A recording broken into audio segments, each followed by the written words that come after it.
Hello my dear student, welcome to our YouTube channel Sandeep institute centre में आप लोग का स्वागत है। वेलकम है। आज से फिर से आपको आज हम व्याकरण वाले चैप्टर लाए हैं। व्याकरण में आज हम पढ़ने वाले हैं समास।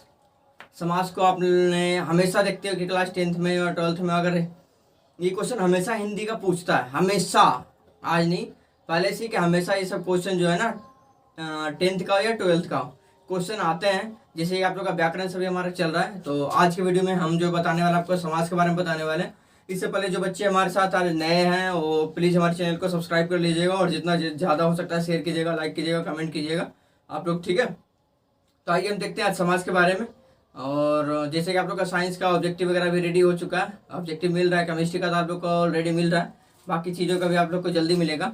तो आज हम जानेंगे समास, ज़्यादा टाइम न लेते हुए समास क्या है। सबसे पहला पॉइंट हमारा है समास। तो समास आपने संधि विच्छेद और समास सुना होगा, इसके हम डिफरेंस भी बताएंगे कि डिफिनेशन दोनों का क्या क्या है, डिफरेंस दोनों में क्या है।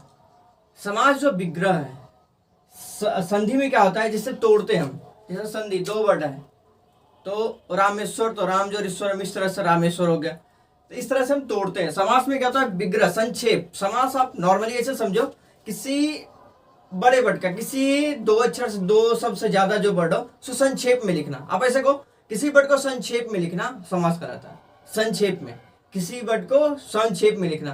संक्षेप मतलब कैसे, जैसे इस तरह का ना हो कि मतलब कुछ भी वर्ड हम लिख दिए व्याकरण के अनुसार हो।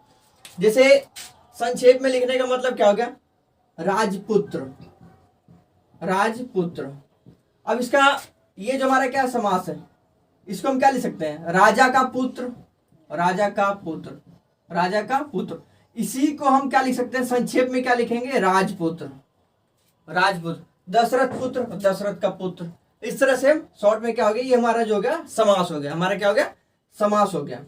तो हम डिफिनेशन अगर लिखने का आएगा तो क्या लिखेंगे, दो या दो से अधिक, दो या दो से अधिक शब्दों के मेल से, दो या दो से अधिक, ये हो गया दो या दो से अधिक जो शब्द से बना हुआ हो, जो दो या दो से अधिक वर्ड हो उसके मिलने से जो संक्षेप में बनता है वो ये हमारा समास कहलाता है। तो हम क्या लिखेंगे, दो या दो से अधिक शब्दों के मेल से बने गए नए शब्द का समास कहते हैं। नए शब्द को, जो नए शब्द बन रहा है उसको हम क्या कहते हैं, समास कहते हैं। अब नॉर्मली आप याद रखिए, दो या दो से अधिक शब्दों के मेल से बने नए शब्द को हम समास कहते हैं। क्या कहते हैं, समास कहते हैं। अब ये पूछता है कि समास के कितने भेद होते हैं। तो पहले जो था समास का 4 भेद था, पहले क्या था, 4 भेद था। अब व्याकरण के जो हैं, व्याकरण के 4 जो भी हैं, अब वो क्या कहते हैं, वो 6 भेद है। अब जो बोलते हैं तो 6 भेद है। तो 6 भेद कौन सा है, अगर आपको क्वेश्चन में पूछे तो आप ये लिखिएगा, 4 भेद ना लिख के आप 6 भेद लिखिएगा, क्योंकि अब जो हमारा है वो 6 भेद पढ़ना होता है। तो हमें अगर पूछे कि व्याकरण के कितने भेद हैं तो हम क्या लिखेंगे, 6 भेद है। अब 6 भेद कौन कौन से, तो आइए देखते हैं। पहला जो हमारा है अव्ययीभाव समास, दूसरा तत्पुरुष समास। पहला हमारा अव्ययीभाव समास, दूसरा हमारा तत्पुरुष समास, और तीसरा कर्मधारय समास। तीसरा हमारा क्या है, कर्मधारय समास, ठीक है। चौथा द्वंद्व समास, चौथा हमारा है द्वंद्व समास। पांचवा हमारा है द्विगु समास, और छठा है बहुब्रीहि समास। छठा क्या हमारा, बहुब्रीहि समास। पहले इसके 4 भेद ही थे। 4 भेद कौन कौन थे, अव्ययीभाव था, तत्पुरुष था, और बहुब्रीहि था, और कर्मधारय था। सिर्फ 4 समास था। तत्पुरुष से द्वंद्व द्विगु बना और कर्मधारय बना, ठीक है। तो हम ध्यान रखेंगे क्या, समास के 6 भेद हैं, अव्ययीभाव समास, तत्पुरुष समास, कर्मधारय समास, द्वंद्व समास, द्विगु समास और बहुब्रीहि समास। ये हमारे समास के जो है 6 भेद हैं। समास का डिफिनेशन क्या है, दो या दो से अधिक शब्दों के मेल से बने नए शब्द को हम समास कहते हैं। समास हो गया कि किसी वर्ड को संक्षेप में लिखना भाई समास कहलाता है। शॉर्ट में आप ये याद रखिए, ठीक है। अब आगे इसका हम देखते हैं समास का पहला भेद का डिफिनेशन। पहला हमारा क्या है, अव्ययीभाव समास, अव्ययीभाव समास। अब ये जानेंगे अव्ययीभाव समास क्या है, ठीक है। तो अव्ययीभाव समास, जिन शब्दों के प्रारंभ में, जिन शब्दों के प्रारंभ में उपसर्ग लगाओ, पॉइंट नोट कीजिएगा, जिन शब्दों के प्रारंभ में उपसर्ग लगा हो, क्या उपसर्ग लगा हो, अव्ययीभाव समास कहलाता है। क्या कहलाता है, अव्ययीभाव समास कहलाता है। फिर से मैं बोल रहा हूं, जिन शब्दों के प्रारंभ में उपसर्ग लगाओ, मतलब प्रारंभ स्टार्टिंग कोई वर्ड जैसे होता है, यहां से मैं जैसा स्टार्ट कर रहा हूं यहां जा रहा हूं, तो ये प्रारंभ वाला, प्रारंभ में जो उपसर्ग लगाओ उसे हम क्या कहते हैं, अव्ययीभाव समास कहते हैं। जैसे यथा, क्या क्या हो, यथा, आवर, अनु, निर, प्रा, प्रति इत्यादि, ये सब चीजें लगाओ तो हमारे क्या, बिना सोचे समझे अव्ययीभाव समास पे टिक कर देना, बिना सोचे समझे अव्ययीभाव पे टिक कर देना। जैसे हमारा क्या होगा, अनुरूप, अगर विग्रह करते तो क्या हो जाता है, अनु जो रूप, रूपों का, रूप का योग, रूप का योग, अनुरूप, अनुरूप हो गया, अनुरूप, अनुरूप, प्रतिदिन, प्रति, प्रतिदिन, ये सब क्या हो गया हमारा, अव्ययीभाव समास हो गया। ठीक है, नेक्स्ट पॉइंट हमारा क्या है, तत्पुरुष समास। अब हम देखेंगे तत्पुरुष समास। तत्पुरुष समास, समास के विग्रह करने पर, समास का जब हम विग्रह करेंगे, समास के विग्रह करने पर कारक, कारक के चिन्ह का लोप हो जाता हो।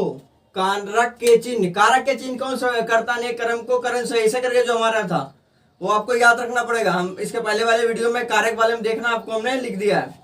ठीक है, तो इस चीज को आप ध्यान रखिएगा कि समास के विग्रह करने पर कारक के चिन्ह का लोप हो जाता हो। कारक के चिन्ह का क्या हो जाए, जब हम विग्रह करेंगे, जब उसको हम तोड़ेंगे, विग्रह करेंगे, जिसे करते हैं ना, अनु जो रूप, इसका रूपों का योग, रूपों का योग, इस तरह से प्रत्येक दिन, इस तरह से विग्रह जब हम करते हैं तो उसमें क्या हो, कारक के चिन्ह का लोप हो जाता हो, उसे हम तत्पुरुष समास कहते हैं। उसे हम क्या कहते हैं, तत्पुरुष समास कहते हैं। जहां कारक के चिन्ह का लोप हो, बिना सोचे समझे क्या मारना है, तत्पुरुष समास मारना है। ठीक है, जैसे हो गया का, की, के लिए कारक का चिन्ह याद रखिएगा। ठीक है, इत्यादि।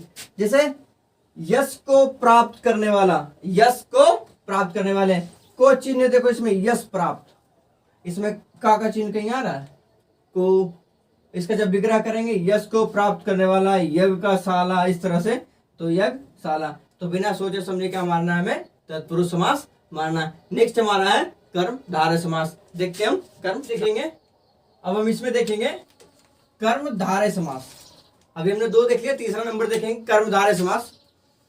तो कर्मधारय समास है, जिस समास में प्रथम पद दूसरे पद की विशेषता बताता हो।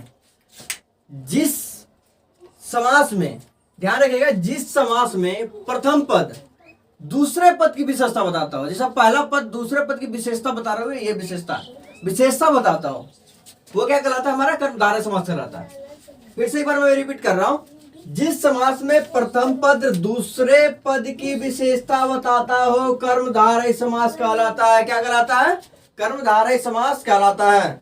वो क्या कहलाता है, कर्मधारय समास कहलाता है। जैसे कैसे हो गया, चरण कमल, चरण कमल मतलब कमल के समान जो है चरण है, चरण कमल जो है क्या है, चरण कमल जो है वो क्या है, इसको जब विग्रह करेंगे तो कमल के समान, इसका मतलब यह है कि कमल के समान जो ये चरण है, इसका विशेषता बता रहा है। फिर ऐसा ही कमल नयन, कमल के समान नयन, नयन जो है कमल के समान है, कमल नयन, कमल नयन। फिर नेक्स्ट है चंद्रमुख, चंद्र के समान मुख, चंद्र के समान मुख। एक चीज ध्यान रखना, सीधा अगर किसी वर्ड पहला पद जो है दूसरे पद की अगर विशेषता बता रहा हूं, ध्यान से रखना, जब पहला पद दूसरे पद की विशेषता बता रहा हूं, विग्रह करने पे जैसे विग्रह करोगे विशेषता बता रहा है, तो हमारा क्या कराएगा, कर्मधारय समास कहलाएगा। आंख मूंद के टिक मार देना, कर्मधारय समास। क्या करना है, कर्मधारय समास, आंख मूंद के टिक मार देना। ठीक है, नेक्स्ट 4 नंबर है द्वंद्व समास। द्वंद्व समास क्या है, तो देखते हैं, यदि दोनों पदों के बीच, यदि दोनों पदों के बीच योजक चिन्ह लगा हो और विग्रह करने पर और या एवं आए तो द्वंद्व समास कहलाता है। तो क्या कहलाता है, द्वंद्व समास कहलाता है।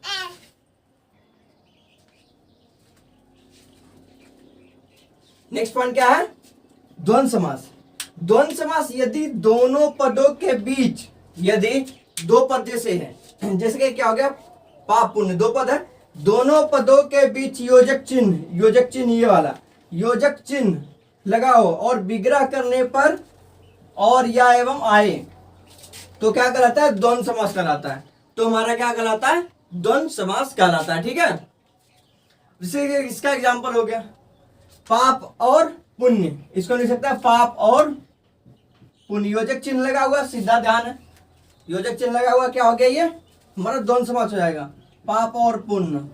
इसको हम ऐसा लिख सकते हैं, पाप और पुण्य, भाई और बहन, खरा और खोटा, इस तरह से हम लिख सकते हैं। अगर ये इस टाइप का वर्ड हो तो क्या हमारा कहलाएगा? नॉर्मल आप ध्यान रखना, हमारा क्या होगा? द्वंद्व समास होगा। क्या होगा? द्वंद्व समास होगा। तो अब उम्मीद है यहाँ तक आप लोग की दिक्कत नहीं होगी, यहाँ तक आप लोग का कंप्लीट होगा। अब बच गया इसमें 2 पॉइंट और, अब वो हम देखेंगे। ठीक है, बहुब्रीहि बच गया और द्विगु समास बच गया। हम देखेंगे क्या? द्विगु समास। द्विगु समास, द्विगु समास है जिस समास में प्रथम पद संख्यावाचक हो, जिस समास में प्रथम पद जो संख्यावाचक हो या समूह का पता चले, जिससे लगे कि समूह मतलब बहुत सारा क्या पता चले, उसे हम क्या कहते हैं? द्विगु समास कहते हैं। उसे हम क्या कहते हैं? द्विगु समास। जैसे ही पता चले कि जिस समास में प्रथम पद संख्यावाचक या समूह का पता चल रहा हो, उसे क्या मारना है? द्विगु समास मारना है। आंख मूंद करके उसे द्विगु समास मारना है। जैसे दोपहर मतलब एक से ज्यादा हो रहा है, दोपहर का समय या समूह, तिरंगा 3 रंगों का समूह मतलब बढ़ रहा है समूह, जा रहा है, पंचवटी मतलब 5 बटों का। ठीक है, तो इस तरह से ये हमारा हो जाएगा द्विगु समास। द्विगु समास में सीधा ध्यान रखना है, जहां समूह आए आंख मूंद करके क्या मारना? द्विगु समास मारना। ठीक है, नेक्स्ट है बहुब्रीहि समास। बहुब्रीहि समास को क्या कहते हैं? यथा सर्वा कहते हैं। मतलब कि आप ना कुछ समझ में आ रहा है तो बहुब्रीहि मार दो, ये ना आंख मूंद का मारे देना, मतलब ऐसा होता है। इसमें क्या होता है? जिस समास में कोई भी पद प्रधान नहीं होता है, जिस समास में कोई पद प्रधान नहीं होता है, अर्थात दोनों पद मिलकर किसी तीसरे पद का संकेत करता है, किसी तीसरे पद की ओर संकेत करता हो, क्या कहलाता है? बहुब्रीहि समास कहलाता है। एक चीज पे आप ध्यान रखिएगा, ज्यादातर जो भगवान के नाम आते हैं, लंबोदर हो गया, घनश्याम हो गया, ये सब जो नाम जो ज्यादातर आते हैं वो बहुब्रीहि समास के अंदर आते हैं। जितना ज्यादातर आप नोट में से बना लीजिए या तो आप लिख लीजिए कहीं पे कि भगवान के ज्यादातर जो नाम आ रहे हैं वो हमारे क्या होगा? बहुब्रीहि समास में ही आएगा। ठीक है, और एक चीज और देख लीजिएगा, एक ऐसे भी आता है 1 जोड़ 31, 1 जोड़ 30, इस टाइप से, इस टाइप का अगर आ जाए ना 30, 31, 51, इस टाइप से अगर आ जाए, 1 जोड़ 51, इस टाइप से अगर आ जाए तो उसे भी आप क्या कीजिएगा? बहुब्रीहि समास ही मारिएगा। एक चीज देख लीजिएगा, अगर उसमें द्विगु समास का ऑप्शन नहीं आ रहा हो, अगर उसमें द्विगु समास आ रहा है तो द्विगु समास मारिए। एक चीज मैं बता रहा हूँ, अगर द्विगु समास का ऑप्शन आ रहा है तो द्विगु मारिए, अगर द्विगु समास नहीं है तो क्या मारना है? बहुब्रीहि मारना है। फिर क्या मारना है? बहुब्रीहि ही मारना है। ठीक है, तो इसमें हमने आज तक के वीडियो में जो देखा, समास का 6 भेद देखा। समास पहचानने के लिए मैंने बताया कि अगर कोई आ जाए तो हम कैसे पहचानेंगे, कितना ये कैसे ये करना है, क्या करना है, सब मैंने आपको बताया। कुछ पॉइंट भी मैंने बताया आपको। तो इस वीडियो में फिलहाल इतना ही रहने देते हैं। ठीक है, समास आप लोग का जो हो सकता था मैंने दे दिया आप लोग को। बाकी और डीपली चाहिए तो फिर आगे मिलेगा आपको। आप लोग परीक्षा की दृष्टि से इस हिसाब से इतना अगर आप पढ़ लोगे तो 100% इससे क्वेश्चन आएंगे और 100% आपको हेल्प मिलेगा, इतना मेरा उम्मीद है। तो आज के लिए फिलहाल रहने देते हैं। ठीक है, बाकी देखिए नेक्स्ट वीडियो में। Thank you.